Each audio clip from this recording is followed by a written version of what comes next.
Hello designers, welcome back to the channel today. So in today's tutorial, we are learning how to cut and sew this side lacing dress, A-line dress. Okay, so if this sounds like something you're interested in, please stay tuned and let's jump right into the tutorial.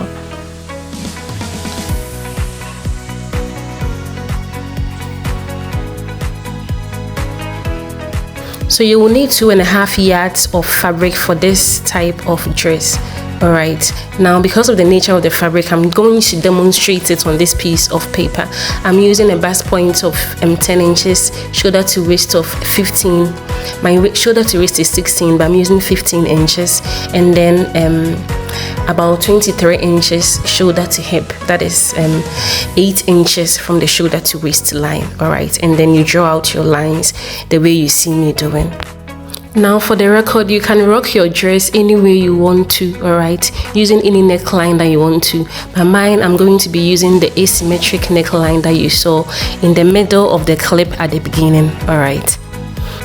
So next thing to do is find your across back measurement or shoulder measurement and divide that into 2 and mark it, and then mark your neck width. I'm using a neck width of 3 inches by 3 inches for start. This is not a round neckline, it's an asymmetric neckline, but we'll begin it with a round neckline of 3 by 3 dimension. Okay, and then the back, the same neck width, but the neck depth is 1 inch. Then you step down your across back measurement. You step down with 1 inches, alright, as you saw me do. Then you connect it to the neck width as you saw me do. Next, put your armhole depth measurement divided into 2 here as you see me doing. And then what you're going to do is you're going to mark a straight line through. Now this line right here is going to be your chest line, alright. So let's mark it: our chest line, our bust point line, our waist line, our hip line, and then our hem. Be sure to ensure that if you want the length in the video that you saw, it should be a waist to a shoulder to ankle, all right. And on the actual fabric it was 46 inches, but this is a mock-up, all right, just to demonstrate. Now on your armhole depth, divide that into 2, put your bust measurement divided into 4 here, okay, and then ½ inch for ease. Okay, I added ½ inch for ease. Next, drop down your bust point line with 1 inch. It's on this line that your dart tip will sit, alright, because the dart shouldn't touch the bust point line. So let's mark that line as D dart line, alright. Now once that is done, you need your nipple to nipple measurement. Divide that into 2 and mark it here, all right. Be sure to add 1 inch. So my nipple to nipple measurement is 7 inches divided into 2, that's 3.5. Adding 1 inch, that will be 4.5. And then you mark it on the lines that you saw me mark on the dart tip line, the waist line. When you get to your waist, drop down with 2 inches. Now if you're using a very stretchy fabric, you can drop down with 1.5 inches. Okay, now this line, we are going to work on it later on our fabric, so please stay tuned. Now once you are done, divide your waist measurement into 4 and then mark it, and then mark 1 inch is what we will use to sew our dart. Okay, and then I marked 2 inches. 2 inches ease allowance, okay, 2 inches ease allowance on the waist. Now mark your hip measurement divided into 4 and then add 3 inches ease allowance on the hip. Now on the waist, I later realized I could have made it 3 inches and it wouldn't have been too loose, so I advise that you choose between 2 inches to 3 inches, 2 inches to 3 inches, all right, and then add your sewing allowance of 2 inches on the waist, on the hip, and then on the bust. Okay, so whatever you have on the hip line included the sewing allowance, you replace it on the hem line, all right, and then you add 3 inches ease allowance again to the hemline, or you can just extend it to the side so that it touches the side, because the bottom of the dress, it flares out. Okay, so you will see how I demonstrate it on the actual fabric. So you see, you can just extend it all the way to the side. All right.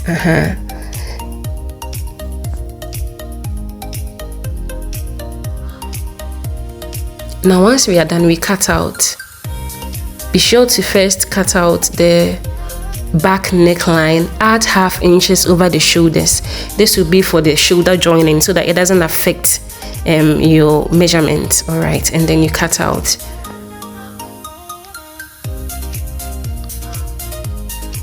You know, we cut both the front and the back pieces together with 1.5 inches zip allowance. So be sure to fold your fabric like so when you are cutting it.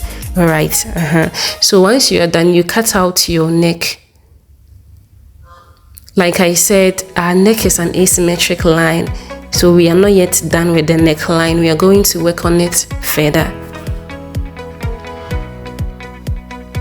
So once you are done, open it up like this. I want to cut the neckline so that it doesn't reduce the shoulders in any way. Okay, so what I'm going to do is I'm going to step down here with 1.5 inches. You can make it 1.5 inches. You can make it 2 inches if you want it a little bit lower, but I made mine 1.5 inches. Next, what we are going to do is we are going to step down with 6.5 inches.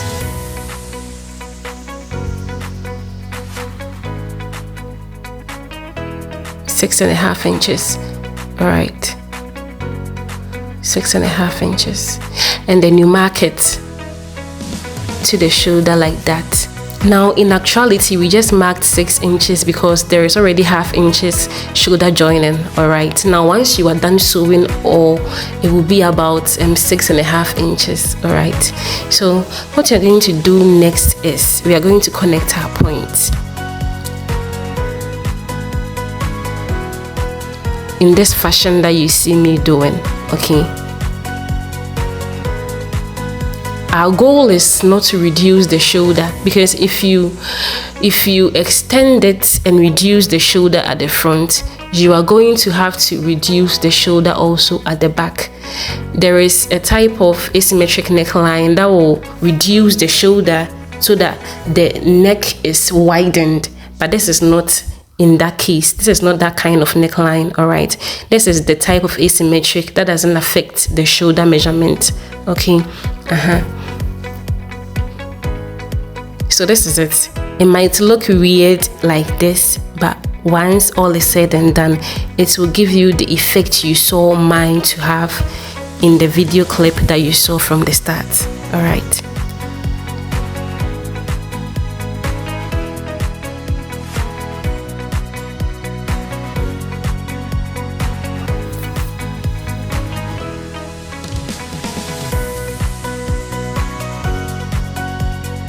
At this juncture, please like this video, share and subscribe if you haven't already.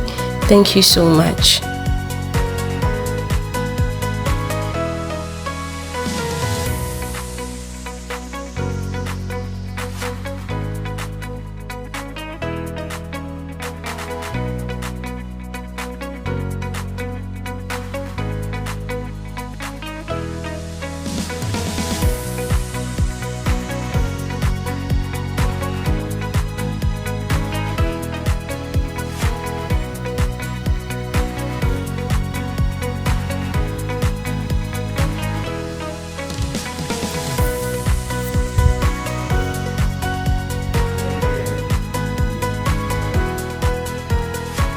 So this is it, guys. This is how it will look like.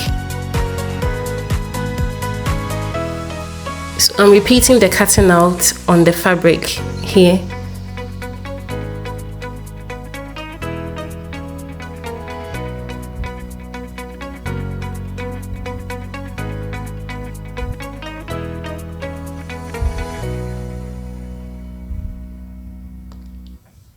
Like I said, I cut both the front and the back. I folded it so that I can cut both the front and the back at the same time. Okay.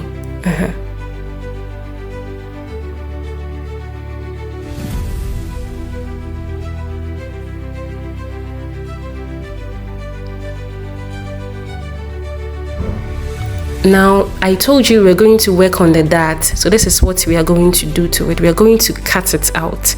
And so you fold it the way you saw me fold, and then you cut out the line, ending at that part where it was 2 inches beneath the waist, and then ending on the dart tip line. Okay, so cut it out, both the front and the back pieces. I chose to do it all at the same time, so you have it looking like this.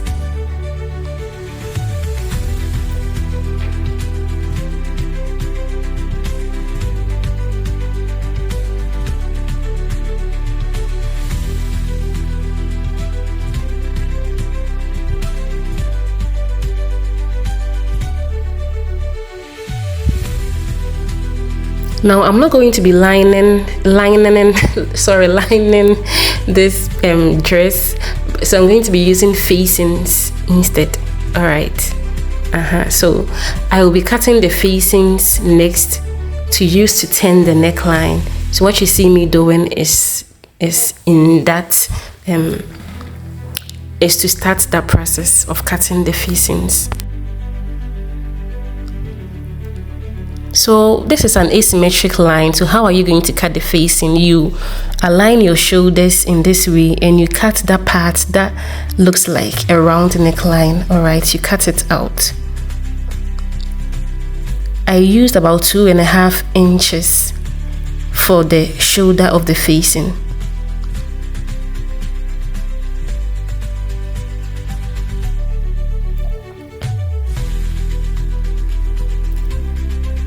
I didn't really measure this part. I just eyeballed it, but you can make it about 4 inches, because we are going to be sewing the bottom and then using the neck to turn the neckline of the fabric pieces. Okay. So once you are done with the front, you work on your back.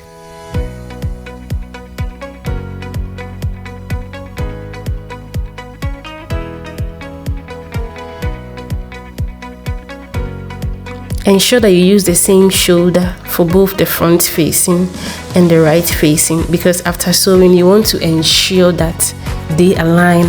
Okay, I also eyeballed this. You can use 4 inches depth for this, or 3.5 inches. Okay, I think I used 3.5 inches. But remember, whatever you choose to use, it depends on you. Remember, whatever you choose to use, we are going to use 1/2 inches to sew the bottom, and then 1/2 inches to turn the neck. All right. So these are the facings. I used another piece of fabric for the lining because my fabric was used up. Like I said, you need 2.5 inches, 2.5 yards for this. Now I'm going to sew it like that. Okay, now because I wouldn't be attaching lining, I could have chosen not to sew the part that will be attached to the zip line, but I sewed it anyway. Be free to do whatever works for you. Okay, so once we are done sewing the facing, you put it on the fabric like this. You know we are not yet done cutting out the facing, all right, because it's an asymmetric line, and now we have it looking like a V-neck line. So there are other areas that we have to cut out. So follow the process that you see me following. So when you flip it this way, you will see the parts of the facing left to be cut out. Okay. My fabric is kind of slippery, so I'm choosing to hold this with pins. So once you are done and you know that everything is where it should be, you cut out your remaining, the remainder of the facing that has to be cut out to give you the asymmetric neckline.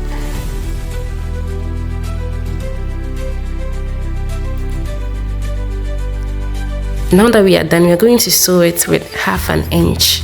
Okay, you turn it, you top stitch it.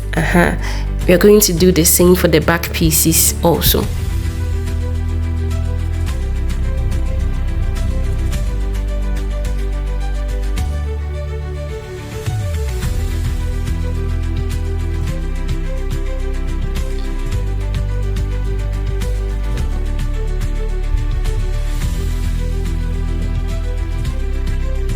Once you're done, you're going to have something like this, looking so beautiful.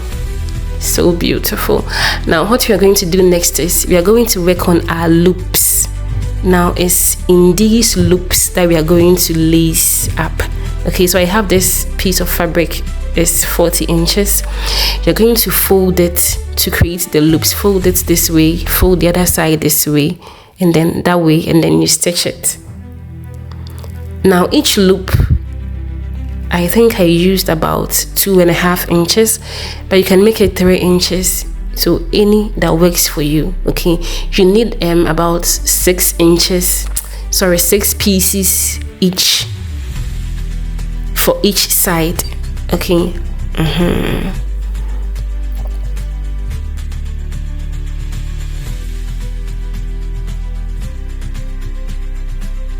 Now what I did was I made sure the distance between each of the loop was 1 inch. Okay, and I was sure to first mark them out on the fabric. 1 inches distance between the loops. Okay.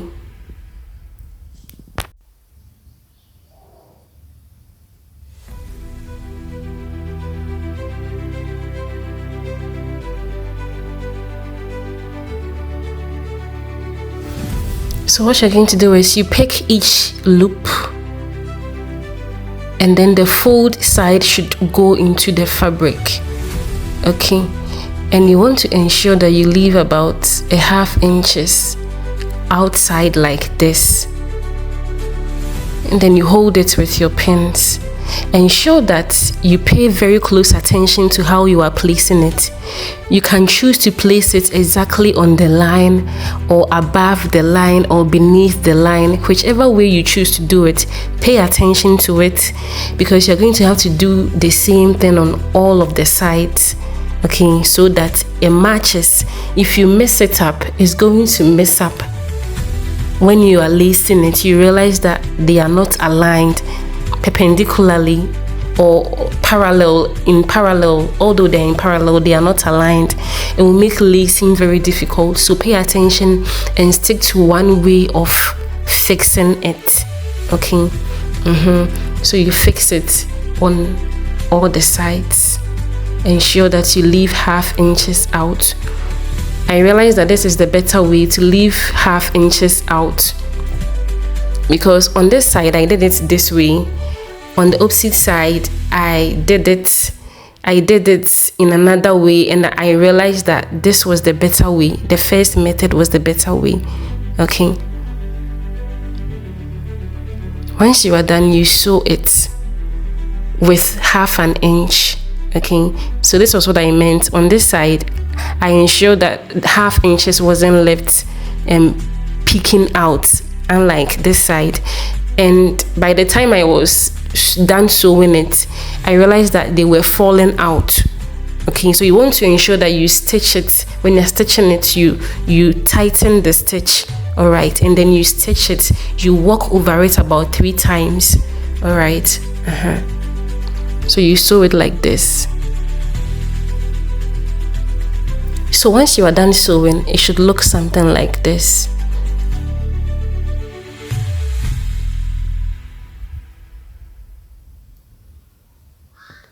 After sewing your zip